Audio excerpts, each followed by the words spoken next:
Alright, well, I was going to shoot a little footage. I've got some vintage fishing lures.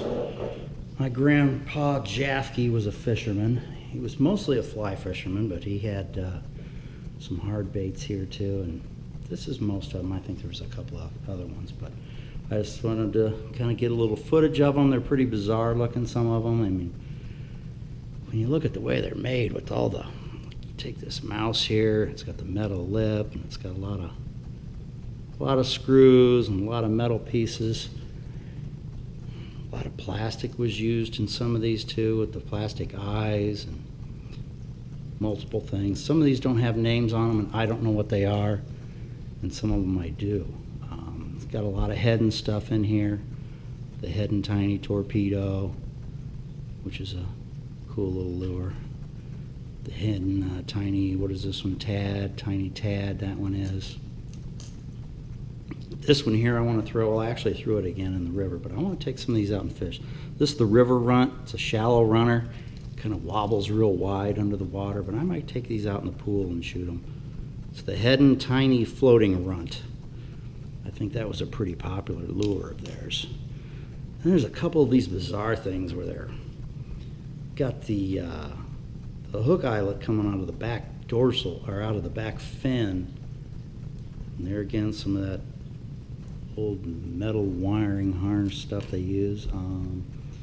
Where was the other one I had? Yeah, there was some here. This one's all cracked. I don't know if, I think that's a wooden bait maybe. I'm going to take it out and throw it. I haven't thrown this one yet, but I think it goes down and then floats back up. Kind of cool. This one I used to throw all the time, the old crazy crawler, head and crazy crawler. They still make these.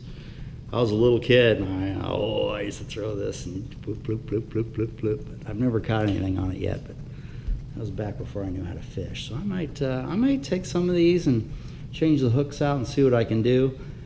I think Granddad liked his topwater. This one's pretty cool. I wish I had a name on it.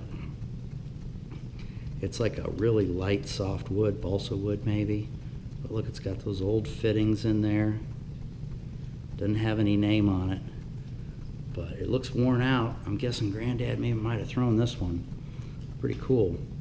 This one here, the sputter bug's a little bit different. I threw this yesterday in the pool just to see, because it's got this. So it's got the blade up here that spins freely, and it's connected to this, and that doesn't move, and it swims like this. So it was interesting. I'll give it that. It was interesting. But that's mostly my collection. I've got the Lazy Ike here too. Kotzky's Lazy Ike 2. Reminds me of a musky lure that I've seen before, but I might just throw some of these just to see what they do.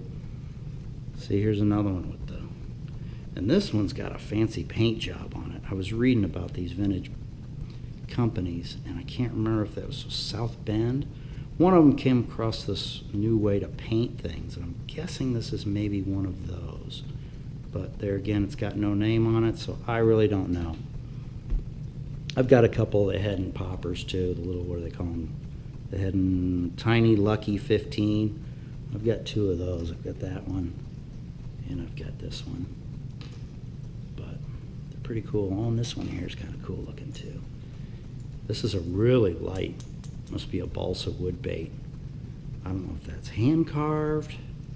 It's got those old fittings in it down there. Eyelet up front. It's a pretty cool looking lure. It's really light, so that's definitely a very buoyant lure there. But yeah, so I just wanted to show those off a little bit. Cool.